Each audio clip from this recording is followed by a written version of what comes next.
So, ayan guys. Ayan, nagbabalot yan siya ng grass. Galing yan doon sa kabilang farm. Dinala dito para i-wrap. Kasi yan naman ay i-consume yan ng baka for next year. Kaya yan binabalot para hindi siya mabasa ng ulan or hindi masira ang grass. Kasi hindi pa yan siya masyadong dry or ka-harvest lang yan kahapon.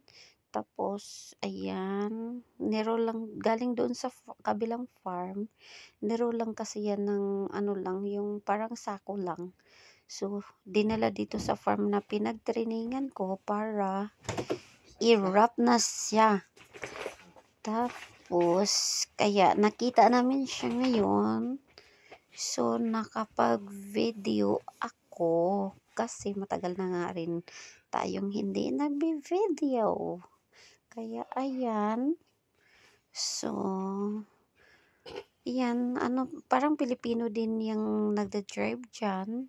At easy lang din ang pag-wrap ng nila dito. So, madali lang din talaga. O, diba? Nahihintay ako sa baka na pag-milkingan namin. So, andun sila. Wala pang magbubukas. Hinihintay pa lang namin. Kasi nga, busy si Darwin andun sa kabila. Nag-mower. Itong grass na to na dinala dito para ibalot. So, ako at saka si tatay yung magme-milking at yung bata na part-time, si Bradley. Ayun, ano lang ni Bradley, nire-release na niya yung baka papunta sa shed na pagmilkingan namin. Pinuksan na niya yung gate para madali naman tayong matapos. Kasi super init talaga dito, grabe. Ito lang talaga ang sa farm dahil pag sa farm ka, pag mainit, talagang bilad ka sa araw. Pag maulan naman, talaga. Ayan, ito yung pag mag-dry na yung yan, ganyan siya. Yan. Yung binabalot na yan, ito na yung pag sa kuan. Yan na yung pagbuksan na siya, pakain ng baka, yan na yung itsura niya. Dry na ng mga damo. Ayan, the cows is coming. So, ayan, dahan-dahan lang sila kasi yung daanan nila is natatakot sila pag mayroong mga dyan. Ayan yung shed. Dyan, kami magmi-milking. So, medyo may kalayuan pa. Matagal-tagal pa konti yung bakang darating.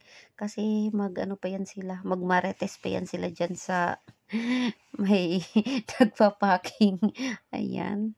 Kung nakita nyo, 'di ba? Nasa langit na yung camera ko pala sa kakadaldal ko. Oh, ayan na. So, ayan na yung baka sa race. At matagal kasi mahina maglakad ang baka, guys. Kaya, ayan, take time din. So, nag-start talaga kaming mag-milking is 2:30. So, maaga, pag yung itulak talaga ang baka, may magtulak. So, madali silang makarating sa shed. Hindi kasi sila magmarites. Kasi kung walang magtulak sa kanila sa dulo, mag-stop-stop yan sila, guys. Magmarites pa yan sila. Matagal yung makarating. O, diba? Ang haba na nang nabalot ng machine nila sa nagbabalot ng grass. Lang yan. Matatapos din niya yan mamaya. Kasi minamadali din niya kasi super init talaga dito, guys.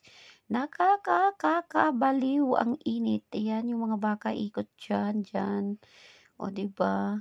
Ayan, nagsampay pa ako ng aking mga isusuot. Nakakaloka. Ayan na ang baka. huminto dahil natakot sila dyan sa gumagalaw na yung pangbalot ng damo. Nagmarites pa sila. Tinitingnan nila at takot silang dumaan. Malapit kasi sila sa gate yung medyo malayo lang ako guys kasi napakainit talaga. Grabe. Ayan, nakalabas na rin siya. Ayan. May mga leader-leader din talaga sila. O diba? Ganyan lang kasimple. Sa atin, ang damo, pinapatay dito sa kanila. Inaalagaan at hina-harvest pa talaga. Oh, ayan na. Grabe, ayan yung milk. Ano pa lang siya. Ayan, kaunti pa lang yung milk yun. Parang yung sa malamig na yun. Ayan na. Yung mga natin. Ayan, ang bahay ni Darwin na. Ayan. Tapos na rin kaming nag-milking, guys. So, kinat ko na yung video ko kasi kanina. Ayan, tapos na kami. Nakapagbihis na rin ako. Si tatay nagwa-wash out na doon. Hinihintay ko na lang. Sila na lang yung naglilinis doon sa loob ng shed. Naglilinis ng mga ebs. Kasi nga, grabe. Ang init talaga. Super. Ayan. Bumalik na yung mga cow sa pinaggalingan nila.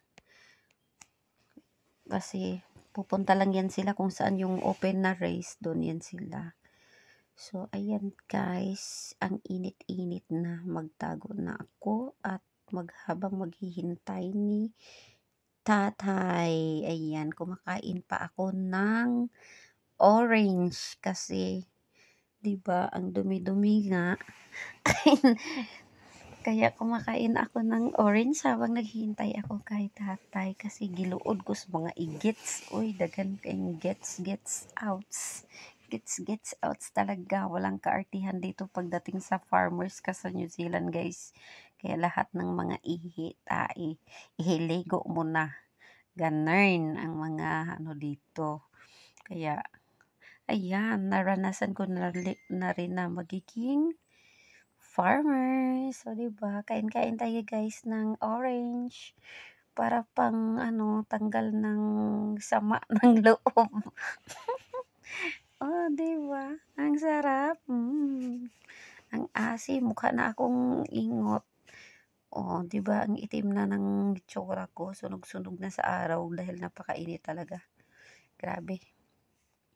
Super duper talaga ang init. Ayan, si tatay may pa mother's energy drink pa yan. Oh, ayan na. Ay, ginoo ko. Nakapagod. Ayan guys, tapos na siya. So, pauwi na rin yan siya guys. Tapos na siyang magbalot. Oh, diba? Ang bilis niya na ubos. Ayan na si tatay. Tapos na rin siyang mag-wash out. So, after niya, na rin kami. Uuwi na rin kami. Ayan na siya, umuwi na. At kami rin ay magre-ready na para uuwi na rin. So, thanks for watching guys. See ya!